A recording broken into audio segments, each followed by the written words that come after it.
why this is important, why I think calls to get the military involved are a huge mistake. National Guard, yes. Our military, no. This is a trap. Ladies and gentlemen, these riots will not exhaust themselves. Again, if you've been watching my appearances on cable news or if you're just seeing me here on the first time, I appreciate both of them. Thank you for watching our YouTube show as well. It means a lot. But I can't express to you in strong enough terms in my over a decade in law enforcement. I'm not the be-all, end-all on this, but I did this most of my adult life before I wound up doing broadcasting. These riots will not exhaust themselves. This let them vent strategy is a disaster. They will roll downhill and gain steam unless we stop it now. The question is how and what do we do? Well, there are multiple things we can do. Number one, as I told you, the FBI needs to get involved right now and crush Antifa legally. They need to be perp walked. They need to be handcuffed and processed into federal prisons and tried immediately through the legal, orderly justice process, not through chaos. Secondly, we need to activate our National Guard everywhere. Don't wait. I don't care if you're in Cheyenne or if you're in downtown New York City. Most of them have been. You need your National Guard units activated immediately and on standby. Don't wait another second.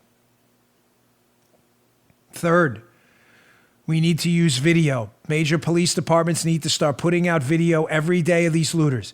They need to be identified and they need to know we're coming for them. They need to know they will be legally hunted down and processed, legally handcuffed and arrested through an orderly process. Every one of them. If you were on video walking in a store with a shopping cart and looting and walking out, know that the police department is coming to process you soon, to arrest you and prosecute you, and you will have to defend yourself. You have stolen from someone, you have contributed to the chaos, and you have committed a crime. Start getting those pictures out there today. These people need to be named and shamed and legally and orderly processed through our legal system. Systematically. We need to get control again.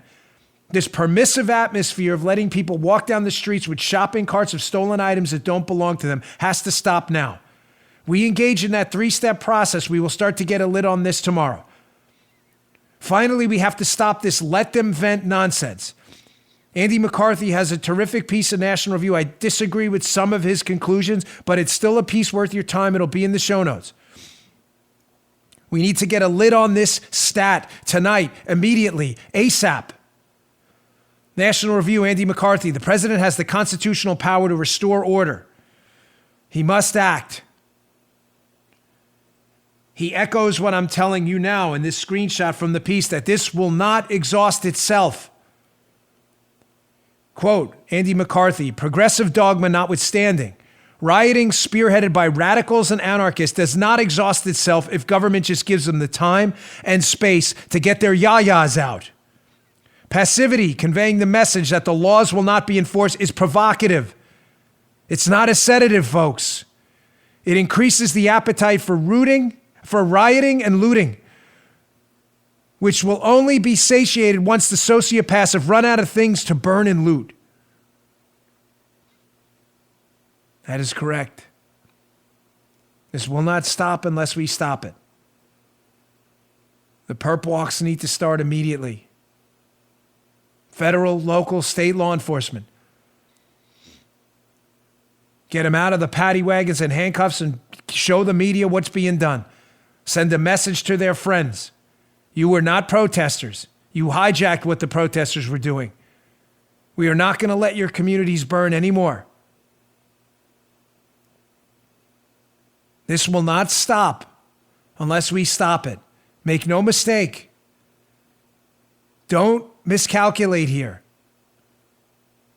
President should get in front of the camera tonight at the Oval Office, and I hope he does that. And if he can, lay out those 3 steps.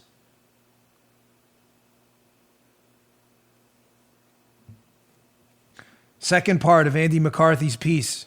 Again, I disagree with some of the conclusions, but it's worth your time. Read it in our show notes today. While they serve their states, National Guard units, which are reserve components of the U.S. Armed Forces, have over time come under increasing control of the Commander-in-Chief. They may now be deployed at the president's discretion, even overseas, regardless of whether state governors object or not. Clearly, if the deployment is domestic and ordered in response to violent attacks, it's imperative that federal and state governments cooperate in the name of state and national security. To the governors out there, the mayors, I don't care about your politics anymore. I understand many of you blue state governors and rhinos out there hate this president. I'm not interested. I don't care.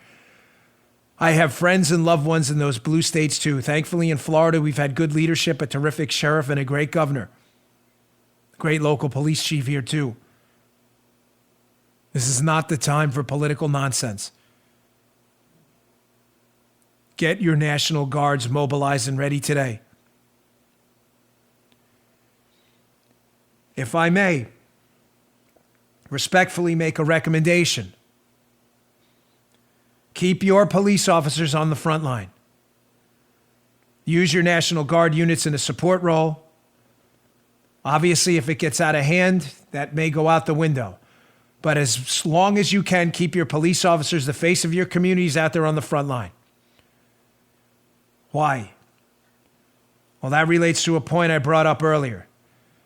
I'm seeing a lot of traffic on Twitter, social media platforms, Facebook, and elsewhere, and I understand the anxiety.